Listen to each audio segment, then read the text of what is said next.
I'm sitting alone in my childhood bedroom.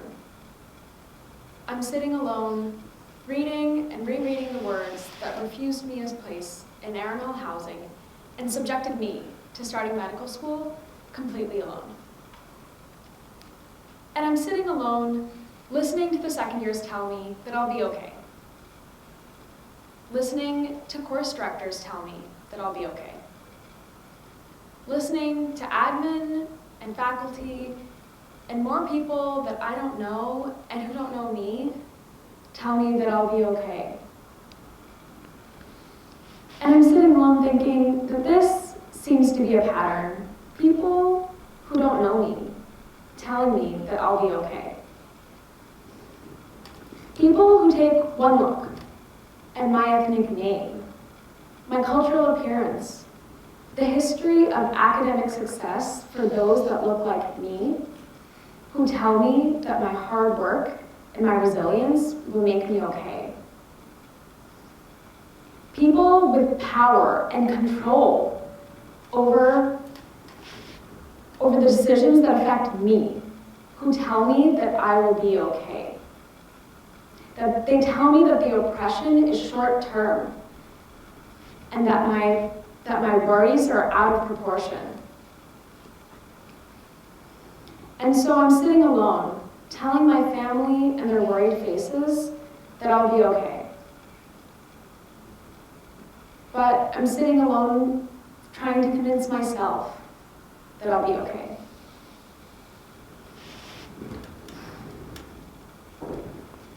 But I'm not okay in my childhood bedroom. Zoom fatigued and overwhelmed and perpetually adjusting to a new time zone. Watching lectures and feeling empty. Reading the class oath and feeling empty. Holding up my white coat and feeling empty.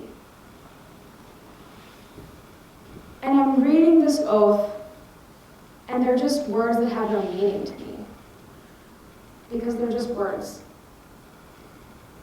Words written by a class that can start an anti-racism book club, but when it comes to actually talking about racism, is silent. When it comes to arguing against blackface standardized patients, is silent. And when it comes to addressing our class's own racial differences, is so stunningly silent.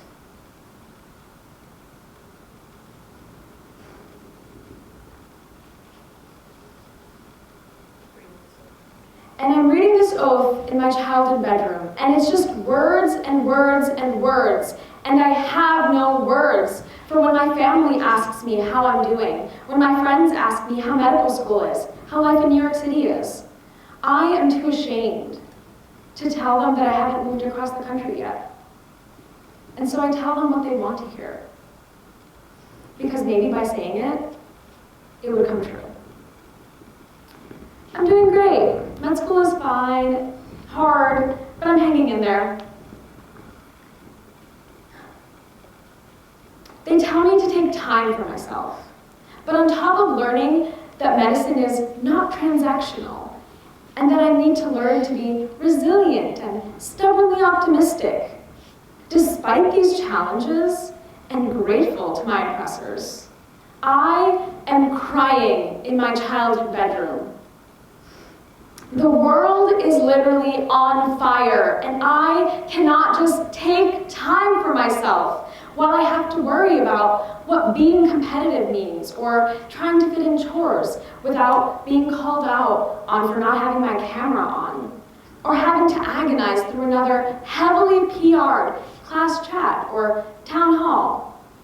And I don't even have time to acknowledge this nagging feeling that I am not where I'm supposed to be.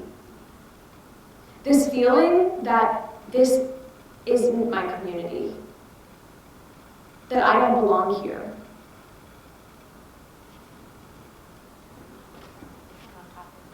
And on top of that, they tell me that I'll be okay. But I hear this warning in their voices. I'll be okay so long as I learn to be resilient. So long as I learn to be stubbornly optimistic and complicit and silent. And so, I'm silent in my childhood bedroom. Too afraid to admit how isolated I feel. Too nervous to attach my name to a Slido question. Too terrified to trauma porn on a case-by-case basis. Too scared to call my classmates out on their disregard for public health. Too ashamed to admit that I wish that I was breaking those rules with them. And I'm silent, and I'm complicit, and I'm alone. I'm sitting alone in my childhood bedroom.